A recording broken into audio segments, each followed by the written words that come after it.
So we've gotten to William Marbury, and William Marbury was one of John Adams' very late appointed judges, and these guys were referred to as the midnight judges because they were almost literally appointed in the midnight of his term, right as the president's term ran out, and he was nominated to be a justice of the peace in Washington, D.C., and this was the lowest ranking of Adams's midnight judicial appointments. So on the 4th of March at 1801, right at noon, Adams' term expired and Jefferson was sworn in as president. The commissions of the several judges, including Marbury, had yet to be delivered. And this is the problem. John Marshall served as President Adams' Secretary of State very nearly until Jefferson took office, and the idea was to retain Federalist grip on government for as long as possible. And on 3/3/1801, the day before President Adams' term expired, John Marshall took over as Chief Justice of the United States Supreme Court. John Marshall then swore Jefferson in as president the next day. Now, the ironic or paradoxical, whatever word you want to put to it, thing is that Marshall and Jefferson were first cousins. So Jefferson viewed government as an associated group of free states in which the central government was dependent on the sum of its parts.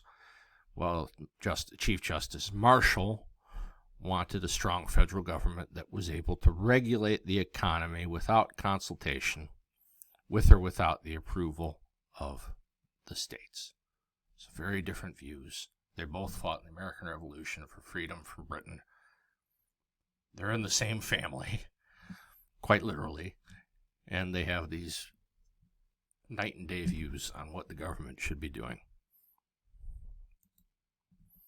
Now, Jefferson announced that he considered the commissions of the 42 midnight judges void, including Marbury's.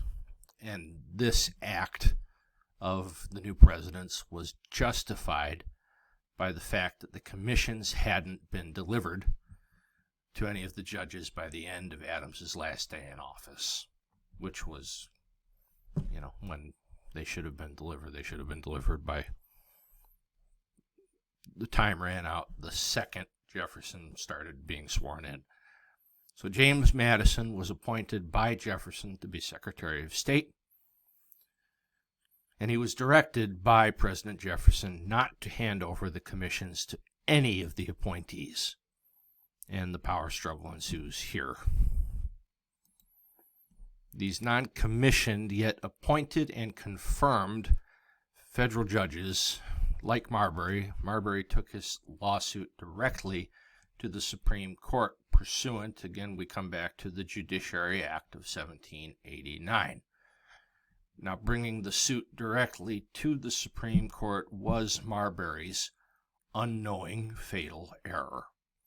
He sought a writ of mandamus, which is a court order requiring a government official to carry out a non-discretionary duty. So, Mr. Secretary of State Madison, you will deliver my commission now, please. And Madison would have had to transmit Marbury's commission to him if this had happened. But it didn't. Now, the commission was needed for Marbury to enter the courthouse. You have to remember the times. There was no email, no fax, no nothing. You had to show up, if you were a newly appointed judge, to your courthouse carrying and displaying the commission that says, "My name is William Marbury, I am the judge here." And that would do it, with security at the courthouse or whoever was there and looking for Judge so-and-so. That confirmed receipt of his judicial power. Until photographs or without personal recognition by sheriffs a judge couldn't take the bench without physical possession of his commission. Really, because without it, who the heck is this guy that's showing up? There's no way of verification. Now, the Secretary of State refused to deliver Marbury's commission to him, and Marbury sued for it. Now, to decide the lawsuit, the Supreme Court had to answer 3 questions. Was Marbury entitled to his appointment? Did Marbury have a legal remedy under U.S. law? Was it proper for Marbury to file his lawsuit in the Supreme Court in the first instance, or should it have been filed elsewhere? Now, this is what sunk him, and we'll see why. Marbury had indeed earned a valid commission. He did have a right to it. Chief Justice Marshall said that it was effective for 5 years. And since he had a right to that commission and the refusal to deliver his commission to Marbury violated his rights, there had to be a remedy. So the court next scrutinized the 1789. Where'd it go? Law, which said the U.S. Supreme Court was indeed able to issue writs of mandamus in cases to any persons holding office under the authority of the United States. So contrary to the new law, the Constitution itself limited the original jurisdiction of the court. Hearing and ruling on cases for the first time, rather than as an appellate court, to all cases affecting ambassadors, other public ministers and councils, and those in which the state shall be a party. In all other cases, the Supreme Court shall have appellate jurisdiction. So the new law, in other words, the new law, this 1789 Judiciary Act, is expanding the original jurisdiction of the court. And this is problematic for the justices on the Marshall Court. Marbury could have filed his lawsuit in the federal trial court in the nation's capital. But this act specifically gave original jurisdiction to the Supreme Court to grant orders to people holding office under the authority of the U.S., compelling them to perform a non-discretionary ministerial duty like delivering a valid commission to an appointed and confirmed federal judge like William Marbury. So this act is butting heads with the Constitution. Now, which one should win? If we remember our federalism unit, it's very clear that the Constitution trumps federal law.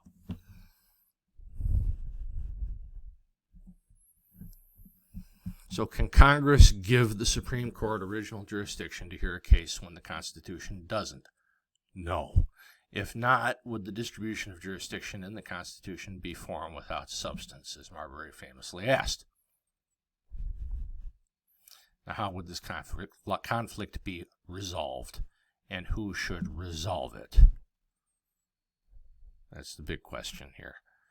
It took nearly 2 years into Jefferson's presidency and Marbury's state of limbo, and after 6 years of oral arguments, the Supreme Court held unanimously that Congress had no power at all to alter or enhance the Supreme Court's original jurisdiction. Now, aside from the Supreme Court saying that the Constitution is king and it trumps any federal law, they gave themselves, they probably knew what they were doing, I would assume they would, power that wasn't in the Constitution anyway. They found that portion of the Judiciary Act was unconstitutional, and believe it or not, this hadn't happened before. So Marbury was sunk. Marshall had set a great historical precedent and given the court power it did not have before. The Supreme Court reasoned that even though Marbury had a right to his commission, and the laws do afford a remedy for the denial of that right, where the authority given to the Supreme Court by an act of Congress authorizing the court to hear a case is not grounded in or sanctioned by the Constitution, that authority is still null and void. So again, Constitution is king. Congress can make whatever laws it wants, but if somebody brings it to the Supreme Court and it goes against the Constitution, well, it's null and void, whatever it is. And this settled the political issue of the day. And the High Court also set forth a future hierarchy of authority for the entire United States system of government. They're saying in the Marbury ruling, which you should look up, but I'm not going to make you read, that the government is established by the Constitution and is one of limited powers. And even though the concept here of the federal government is one of limited powers, and even though this self-evident truth is the linchpin of the opinion Chief Justice Marshall wrote for the court, it's hard to believe that he meant what he said because of his views on government, which we know. The bigger, the better.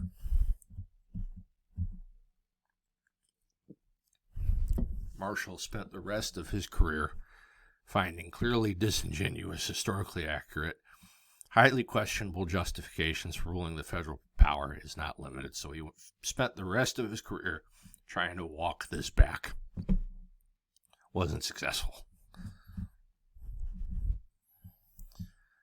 Marshall's words here in the Marbury case belied his urge to centralize power by denying that the court had the power to hear the case because the statute that gave it that power was in conflict with the Constitution and therefore void. He shrewdly established the power of the court to decide if such a conflict exists and to void the statute if it wishes, which is again giving the Supreme Court a power it hadn't had previously. The Supreme Court had defined and limited the powers of the legislative branch and said that the Constitution is supreme to any legislative act.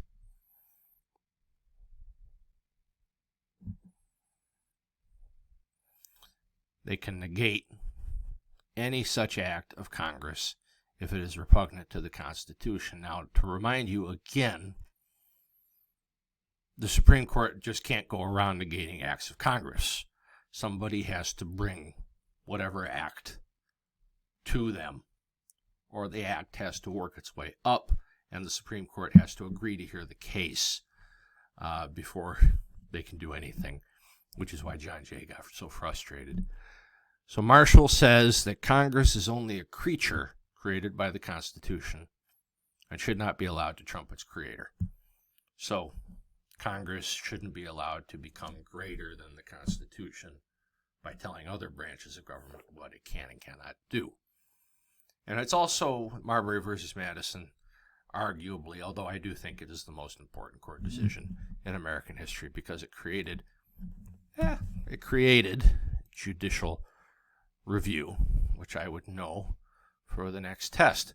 The power of the Supreme Court and eventually all other federal courts to examine a statute and eventually the behavior of the president and declare it void if the court finds that it runs counter to the Constitution.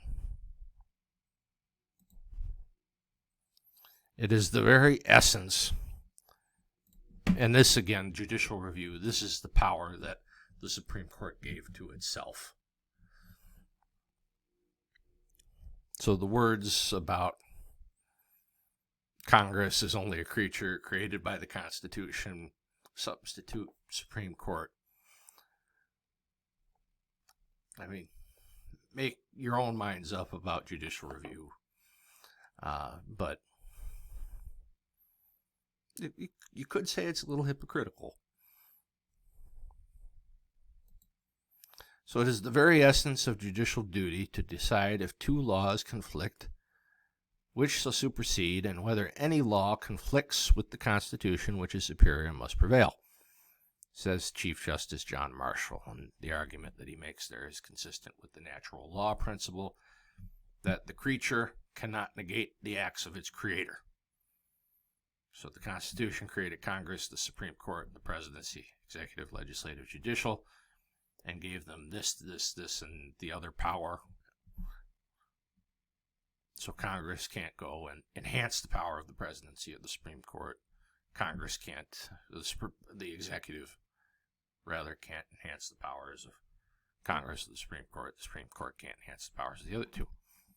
because it was created by Congress. They all were not, by, excuse me, by the Constitution. They all were, all three branches.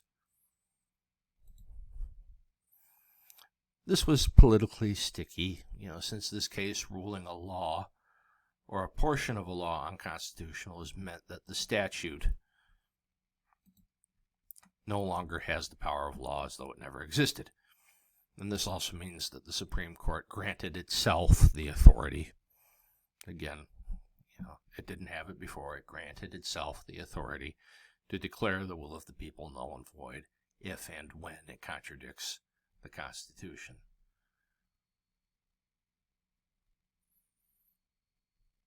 Is it really the American way? I mean, it's up to you to decide. I'm not going to tell you. So the Supreme Court granted itself the authority to declare the will of the people null and void if and when it contradicts the Constitution. And the big thing here, Marbury versus Madison, allowed the court to strike down what it thinks is unconstitutional. And that's why appointments to this court are such a big deal and a big hullabaloo, and you hear about them in the news for months, and the hearings are televised, and they've turned into more of a three-wing circus than anything else.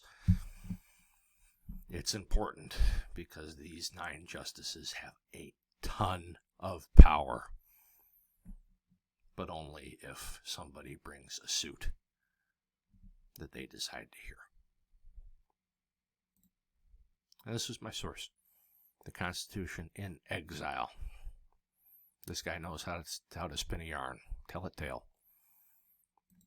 And this just sums up what I've talked about. I'm not going to play it for you because I do not want a copyright strike, but this is there.